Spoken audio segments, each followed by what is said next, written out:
ఇస్మార్ట్గా ఉండే energetic hero Ram పోతినేనిని ఊరమాస్ హీరోగా present చేసి బాక్సాఫీస్ దగ్గర దుమ్ము దులిపేశాడు పూరీ జగన్నాథ్.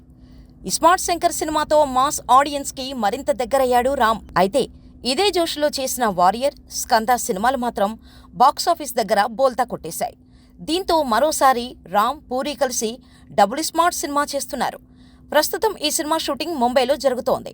అయితే మే 15న రామ్ బర్త్డే ఉంది.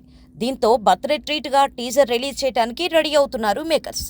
ముందు నుంచి చెబుతున్నట్టుగానే రామ్ బర్త్డే గిఫ్ట్గా డబుల్ స్మార్ట్ టీజర్ రిలీజ్ చేస్తున్నట్టుగా కన్ఫర్మ్ చేశారు మేకర్స్.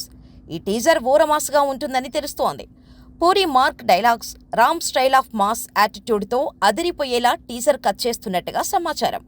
ఖచ్చితంగా పూరీ ఈ టీజర్తో పాన్ ఇండియా హైప్ క్రియేట్ చేయాల్సి ఉంటుంది. ఇక ఈ టీజర్తో పాటు రిలీజ్ డేట్ కూడా అనౌన్స్ చేసే ఛాన్స్ ఉంది. వాస్తవానికైతే ఈ సమ్మర్లోనే డబుల్ స్మార్ట్ రిలీజ్ కావాల్సి ఉంది. కానీ షూటింగ్ డిలే కారణంగా పోస్ట్ పోన్ చేశారు. జూన్ లేదా జూలైలో ఈ సినిమా రిలీజ్కు ప్లాన్ చేస్తున్నట్టుగా తెలుస్తోంది. ఈ చిత్రంలో సంజయ్ దత్ విలన్గా నటిస్తుండగా పూరీ, చార్మి నిర్మాణం వహిస్తున్నారు. ఈ సినిమాకు మెలోడీ బ్రహ్మ, మణిశర్మ మ్యూజిక్ అందిస్తున్నారు. మరి డబుల్ స్మార్ట్ టీజర్ ఎలా ఉంటుందో చూడాలి.